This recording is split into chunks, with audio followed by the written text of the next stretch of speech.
We abolished 60 years of prejudice and hatred with the signing of one order, all approved by the United States Supreme Court. We're allowed to do it because we are now in a merit-based world.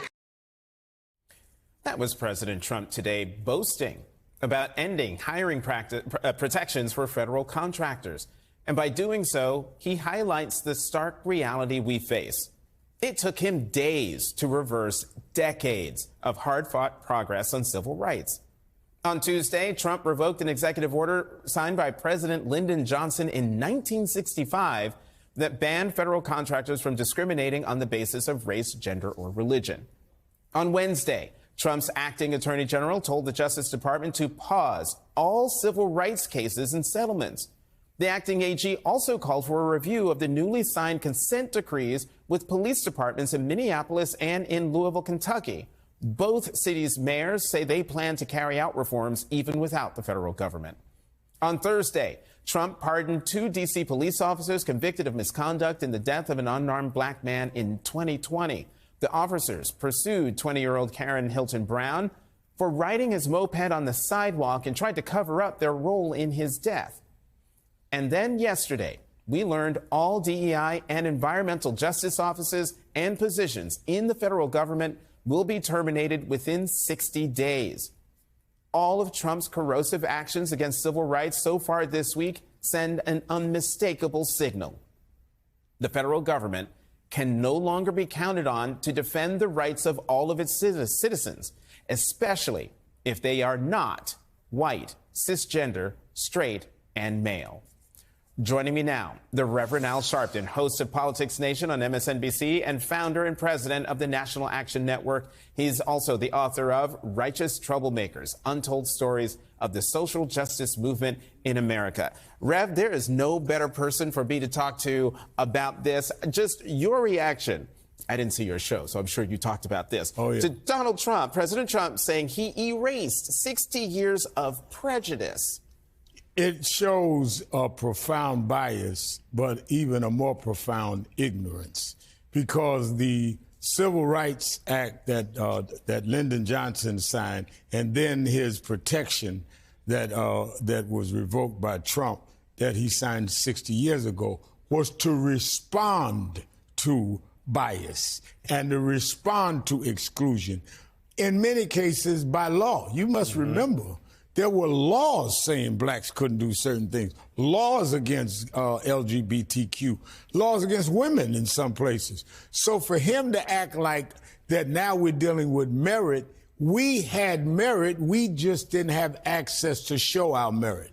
And many of us that said this is how he felt, and he was saying, no, I don't, now see, he hasn't even been president a week. Right. And he's done all this. He's done all this in 5 days. This is what he went in there for. This is the crowd he's playing to. And we must organize, because we must remember, we only got those rights won in the first place because we fought, which is why we've been methodical and strategic. But we intend to boycott some of these companies, but we're going to do it strategically. And today, those that are with us, I took over 100 people from our regular Saturday National Action Network rally, and we went shopping in Costco's because they say, no, we're not going to be with the president. We're going to keep DEI. So we need to reward and be with our friends and our enemies. You don't want diversity in the office space, then you shouldn't have diversity in your consumer base.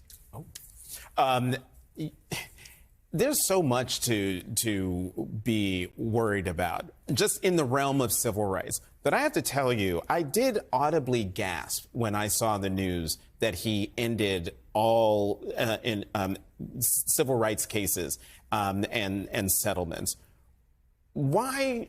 Explain to viewers why they should be concerned that the Civil Rights Division of the Justice Department is basically going dark when it comes to protecting the civil rights of American citizens. When we have, over the last several years, decades, had a civil rights division that protected voting rights, that went in the Deep South and made sure that state officials couldn't block blacks from voting, couldn't block others from access, The only way Martin Luther King and others was successful is the federal government came in and protected them.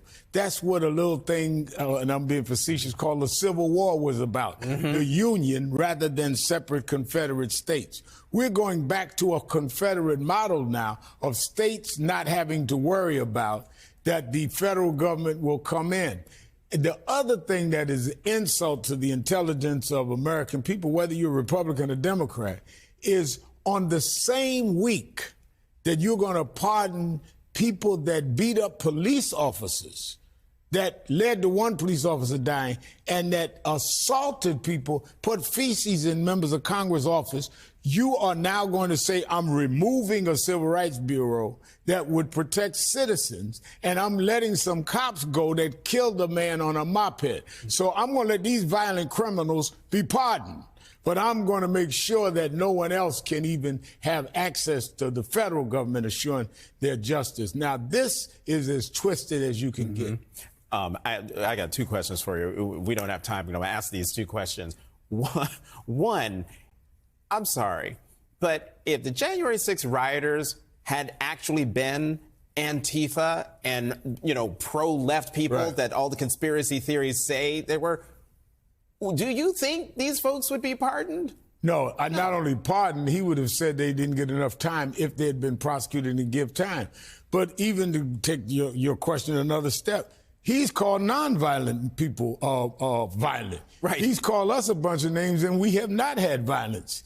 When he was president before, George Floyd happened, Ahmaud Arbery happened, Breonna Taylor happened. We had protests all over the world. I had the big protests in Washington, 200,000 people in a pandemic. No violence at ours. And when there was violence at others, we denounced it. When he was president, the only thing he said was he took a Bible, went across the street in front of a church, and had them move nonviolent protesters away so he could lecture us. Now he's coming out with executive orders to really dislodge some of the things that protected us.